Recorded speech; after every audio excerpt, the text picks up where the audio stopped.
आज की कहानी है दुर्गा का मंदिर। लेखक हैं मुंशी प्रेमचंद जी।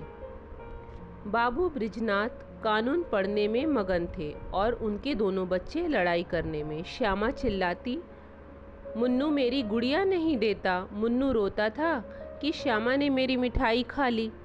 बृजनाथ ने क्रोध में आकर भामा से कहा, तुम इन दोनों को यहाँ से हटाती हो कि नहीं? नहीं तो मैं एक एक की खबर लेता हूँ।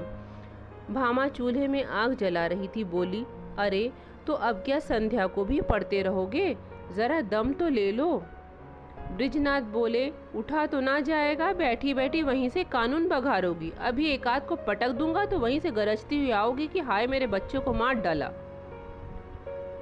भामा बोली, तो मैं कुछ बैठी या सोई तो हूँ नहीं। जरा एक घड़ी तुम ही लड़कों को देख लो तो क्या होगा? कोई मैंने ही उनकी नौकरी लिखाई है? बृजनाथ से कोई जवाब ना देते बना।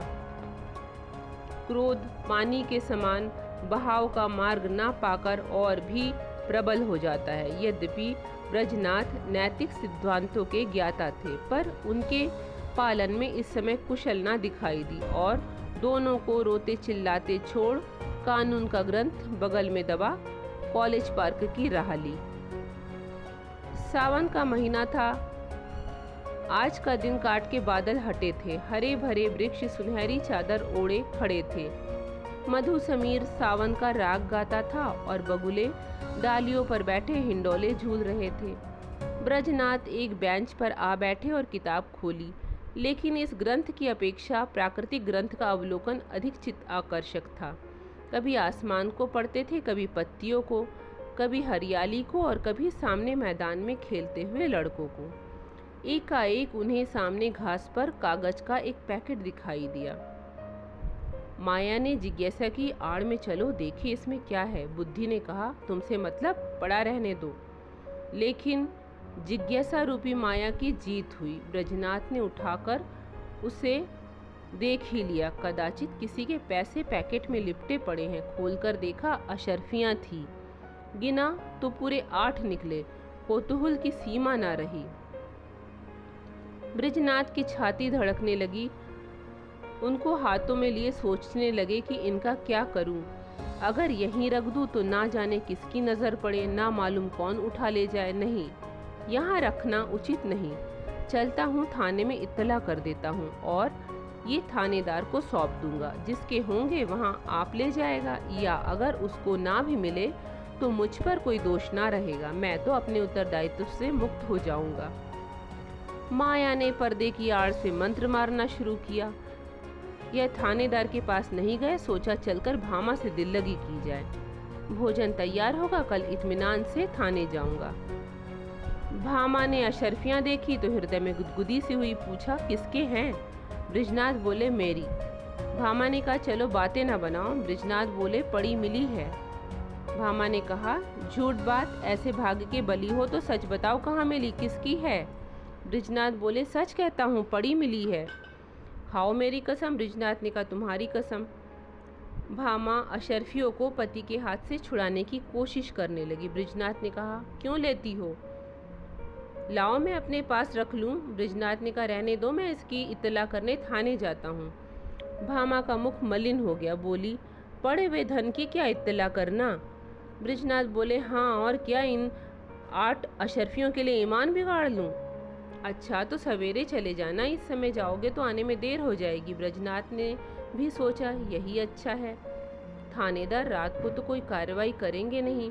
जब अशर्फियों को पड़ा रहना है तो जैसे वहां रहता वैसे मेरा घर। अशर्फियां संदूक में रख दी। खा पी कर बोले तो भामा ने हंसकर कहा, आया हुआ धन क्यों छोड़ते हो?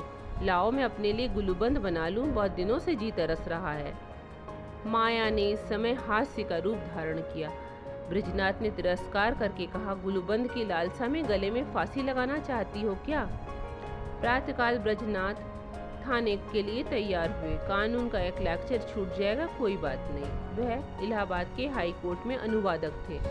नौकरी में उन्नति की आशा न देखकर साल भर से वकालत की तैयारी में मग्न थे। लेकिन अभी कपड़े पहन ही रहे थे कि उनके एक मित्र मुंशी गोरेलाल आकर बैठ गए और अपनी पारिवारिक दुश्चिंताओं की विस्मृत राम कहानी सुनाकर अत्यंत विनीत भाव से बोले, भाई साहब, इस समय मैं इन झंझटों में ऐसा फंस गया हूँ कि बुद्धि कुछ काम नहीं करती। तुम तो बड़े आदमी हो, इस समय कुछ सहायता करो, कुछ रुपए दे दो, किसी न किसी तरह काम चला लूँगा। आज 30 तारीख है, कल शाम को तुम्हें रुपए वापस मिल जाएंगे।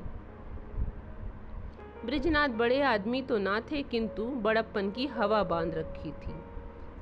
यह मिथ्याभिमान उनके स्वभाव की एक दुर्बलता थी। केवल अपने वैभव का प्रभाव डालने के लिए ही वह बहुधा मित्रों की छोटी मोटी आवश्यकताओं पर अपनी वास्तविक आवश्यकताओं को निछावर कर दिया करते थे, लेकिन भामा को इस विषय में उनसे सहानुभूति न थी।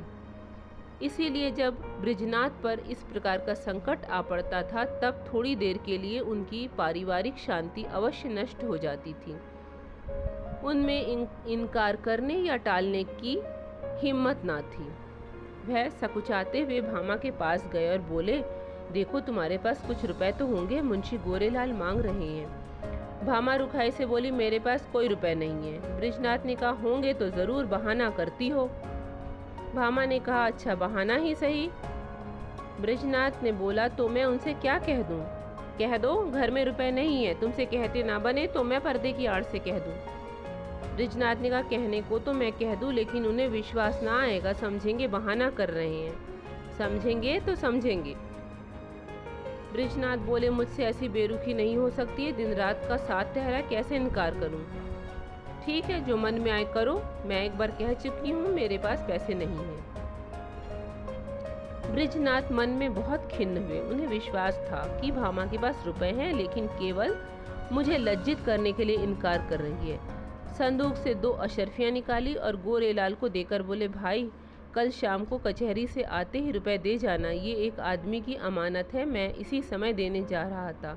यदि कल रुपए ना पहुँचते तो मुझे लज्जित होना पड़ेगा, कहीं मुंह दिखाने योग्य ना रहूँगा।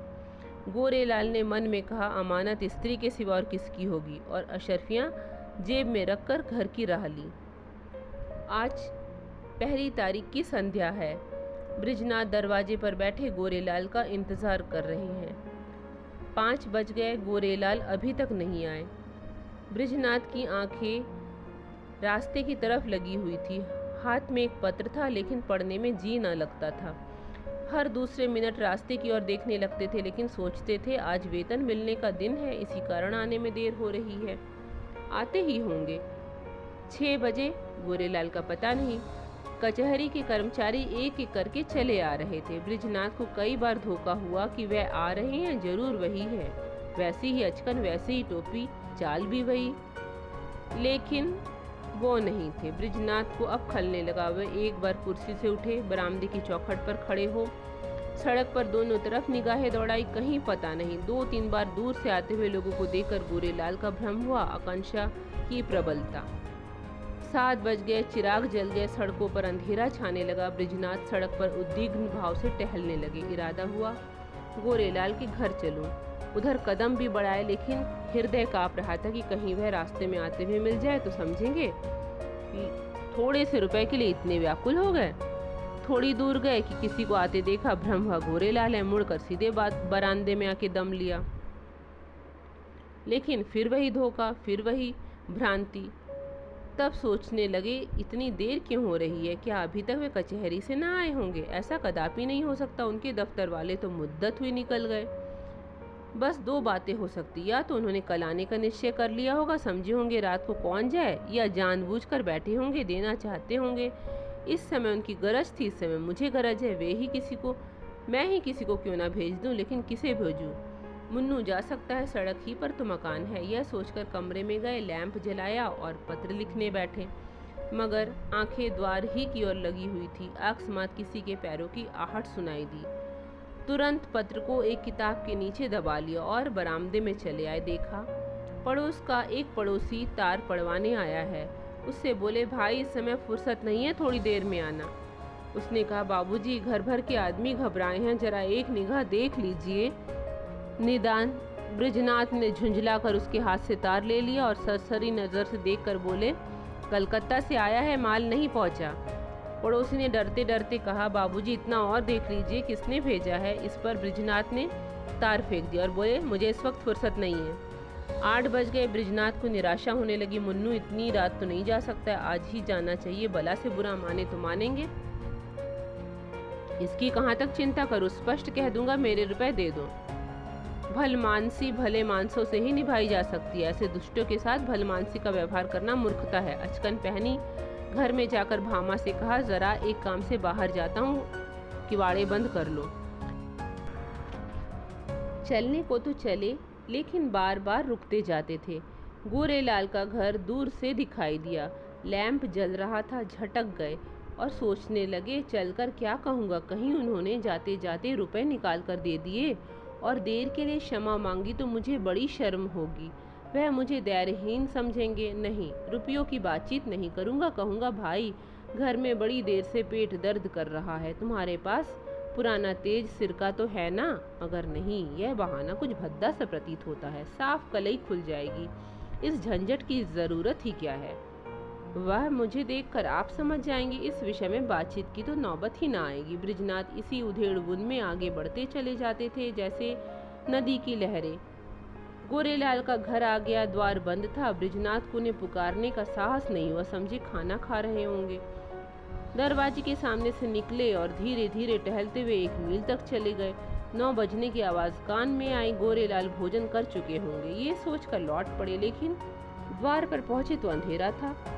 अरे क्या इतनी जल्दी सो गए होंगे वे?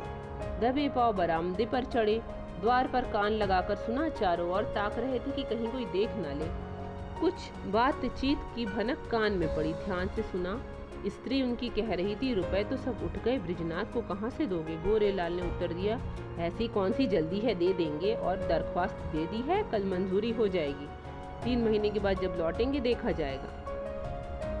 बृजनाथ को ऐसा जान पड़ा मानो मुंह पर किसी ने तमाचा मार दिया हो। क्रोध और आवेश से भरे हुए बरामदे से उतर गए। घर चले तो सीधे कदम न पड़ते थे, जैसे कोई दिन भर का थका मांदा पथिक हो। बृजनाथ रात भर करवटें बदलते रहे, कभी गोरेलाल की दुष्टता पर क्रोध आता, कभी अपनी सरलता पर। मालूम नहीं किस गरीब के रुपए हैं, उस पर क्या बीतती होगी, लेकिन अब क्रोध करके क्या लाभ, सोचने लगे रुपए कहाँ से आएंगे। भामा पहले ही इनकार कर चुकी है, वेतन में इतनी गुंजाइश नहीं है, थोड़े बहुत होते तो कोशिश कर सकते थे, लेकिन अब क्या करूं, किसी से उधार लूं, कौन मुझे देगा? आज तक तो किसी से मांगने की जरूरत नहीं पड़ी और अपना कोई ऐसा मित्र भी नहीं, सब तो मुझसे ही मांगा करते थे। हाँ, यदि कुछ दिन कानून छोड़कर अनुवाद करने में परिश्रम करूं तो रुपए मिल सकते हैं, कम से कम 1 मास का कठिन परिश्रम। सस्ते अनुवादकों के मारे दर भी तो गिर गई है। हाँ निर्दयी, तूने बड़ा धोखा दिया, ना जाने किस जन्म का बैर चुकाया, कहीं का न रखा। दूसरे दिन बृजनाथ को रुपए की धुन सवार हुई। सवेरे कानून के लेक्चर में सम्मिलित होते, संध्या को कचहरी से फाइलों का पुलिंदा घर लाते और आधी रात बैठे अनुवाद किया करते। सर उठाने की मोहलत ना मिलती, कभी 2 भी बज जाते। जब मस्तिष्क बिल्कुल शिथिल हो जाता तब विवश होकर चारपाई पर पड़े रहते। लेकिन इतने परिश्रम का अभ्यास ना होने के कारण कभी कभी सिर में दर्द होने लगता, कभी पाचन क्रिया में विघ्न पड़ जाता, कभी बुखार चढ़ता। इसके बाद भी वह मशीन की तरह काम में लगे रहते। भामा कभी कभी झुंझला कर कहती, अजी लेटे भी रहो, बड़े धर्मात्मा बने हो, तुम्हारे जैसे 5-10 आदमी और हो तो संसार का काम ही बंद हो जाए। बृजनाथ इस बाधाकारी व्यंग का उत्तर ना देते। दिन निकलते ही फिर वही चरखा ले बैठते, यहाँ तक कि 3 हफ्ते बीत गए और कुछ रुपए हाथ आ गए। बृजनाथ सोचते थे कुछ दिन में बेड़ा पार हो जाएगा, लेकिन 21वें दिन उन्हें तेज बुखार चढ़ाया और 3 दिन तक न उतरा, छुट्टी लेनी पड़ी। भादों का महीना था, भामा ने समझा पित्त का प्रकोप है, लेकिन जब 1 हफ्ते तक डॉक्टर की औषधि सेवन करने पर भी बुखार न उतरा तब घबराई। बृजनाथ बुखार में बड़बड़ाने भी लगे। भामा सुनकर डर के मारे कमरे में से भाग जाती, बच्चों को पकड़कर दूसरे कमरे में बंद कर देती। अब उसे शंका होने लगी कि कहीं यह कष्ट उन्हीं रुपयों के कारण तो नहीं भोगना पड़ रहा है। कौन जाने रुपये वालों ने कुछ करवर दिया हो, जरूर यही बात है, नहीं तो औषधि से लाभ क्यों नहीं होता। संकट पड़ने पर हम धर्म भीरू हो जाते हैं, औषधियों से निराश होकर देवताओं की शरण लेते हैं। भामा ने भी देवताओं की शरण ली। वह जन्माष्टमी और शिवरात्रि का कठिन व्रत शुरू किया। 8 दिन पूरे हो गए। अंतिम दिन आया। प्रभात का समय था। भामा ने बृजनाथ को दवा पिलाई और दोनों बालकों को लेकर दुर्गा जी की पूजा करने के लिए मंदिर चली गई। उसका हृदय आराध्य देवी के प्रति श्रद्धा से परिपूर्ण था। मंदिर के आंगन में पहुंची। उपासक आसनों पर बैठे हुए दुर्गा पाठ कर रहे थे। धूप अगर की सुगंध हो रही थी। उसने मंदिर में प्रवेश किया। सामने दुर्गा की विशाल प्रतिमा शोभायमान थी। उनके मुखारविंद पर एक विलक्षण दीप्ति झलक रही थी। बड़े बड़े उज्जवल नेत्रों से प्रभा की किरणें छिटक रही थी। पवित्रता का एक समावेश छाया हुआ था। भामा इस दीप्तवर्ण मूर्ति के सम्मुख सीधी आंखों से ताक न सकी। उसके अंतकरण में एक निर्मल विशुद्ध भावपूर्ण भय का उदय हो आया। उसने आंखें बंद कर ली, घुटनों के बल बैठ गई और हाथ जोड़कर करुण स्वर से बोली, माँ, मुझ पर दया करो। उसे ऐसा ज्ञात हुआ मानो देवी मुस्कुराई। उसे उन दिव्य नेत्रों में से एक ज्योति निकलकर अपने हृदय की ओर आती मालूम हुई। उसके कानों में देवी के मुंह से निकले ये शब्द सुनाई दिए, पराया धन लौटा दे बेटा, तेरा भला होगा। भामा उठ बैठी। उसकी आंखों में निर्मल भक्ति का एहसास झलक रहा था। मुखमंडल से पवित्र प्रेम बरस पड़ता था। देवी ने कदाचित उसे अपनी प्रभा के रंग में डुबो दिया था। इतने में एक दूसरी स्त्री आई। उसके उज्जवल केश बिखरे थे और मुरझाए हुए चेहरे के दोनों ओर लटक रहे थे। शरीर पर केवल एक श्वेत साड़ी थी। हाथों में चूड़ियों के सिवा और कोई आभूषण न था। शोक और निराशा की साक्षात मूर्ति मालूम होती थी। उसने भी देवी के सामने सिर झुकाया और दोनों हाथों से आंचल फैलाकर बोली, देवी, जिसने मेरा धन लिया हो उसका सर्वनाश करो। जैसे सितार मिज़राब के चोट खाकर थर्रा उठता है, उसी प्रकार भामा का हृदय अनिष्ट के भय से थर्रा उठा। ये शब्द तीव्र रस के समान उसके कलेजे में चुप गए। उसने देवी की ओर कातर नेत्रों से देखा। उनका ज्योतिर्मय स्वरूप भयंकर था। नेत्रों से भीषण ज्वाला निकल रही थी। भामा के अंतकरण में स्वतः आकाश से, मंदिर के सामने वाले वृक्षों से, मंदिर के स्तंभों से, सिंहासन के ऊपर जलते हुए दीपक से और देवी के विकराल मुंह से ये शब्द निकलकर गूंजने लगे, पराया धन लौटा दे, नहीं तो तेरा सर्वनाश हो जाएगा। भामा खड़ी हो गई और वृद्धा से बोली, क्यों माता, तुम्हारा धन किसने ले लिया? वृद्धा ने इस प्रकार उसकी ओर देखा मानो डूबते को तिनके का सहारा मिला। बोली, हाँ बेटी, किसी ने ले लिया। भामा ने पूछा, कितने दिन हुए? कोई 1.5 महीना हुआ, वृद्धा बोली। भामा ने पूछा, कितने रुपए थे? वृद्धा ने कहा, पूरे 120। भामा ने कहा, कहाँ गए? वृद्धा ने बोला, क्या जाने कहाँ गिर गए। मेरे स्वामी पलटन में नौकर थे, आज की बस हुए उन्हें स्वर्ग सिधारे। अब मुझे सरकार से रुपए 8 साल में पेंशन मिलती है। इस बार 2 साल की पेंशन एक साथ ही मिली थी। खजाने से रुपए लेकर आ रही थी, मालूम नहीं कब और कहाँ गिर पड़े। 8 अशर्फियाँ थी। भामा ने कहा, अगर वे तुम्हें मिल जाए तो क्या दोगी? वृद्धा ने कहा, अधिक नहीं, पर उसमें से 50 रुपए दे दूंगी। भामा ने कहा, रुपए नहीं, कोई और अच्छी चीज़ दोगी?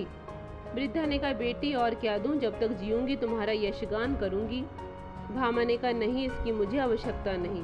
वृद्धा ने कहा, बेटी, इसके सिवा मेरे पास क्या है? भामा ने कहा, मुझे आशीर्वाद दो, मेरे पति बीमार है, वो अच्छे हो जाए।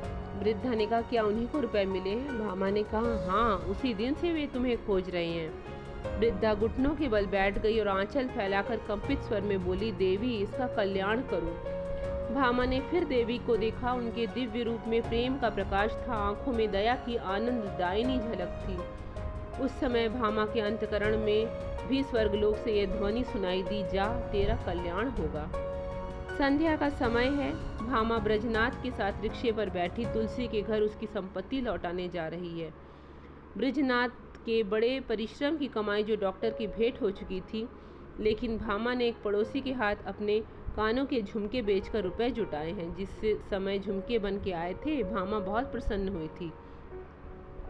आज उन्हें बेचकर वह उससे भी अधिक प्रसन्न है। जब ब्रजनाथ ने 8 अशर्फियाँ उसे दिखाई थी, उसके हृदय में गुदगुदी सी हुई थी, लेकिन यह हर्ष मुख पर आने का साहस न कर सकता।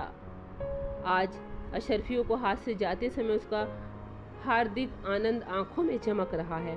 तुलसी का आशीर्वाद सफल हुआ। आज पूरे 3 हफ्ते के बाद ब्रजनाथ तकियों के सहारे बैठे हैं।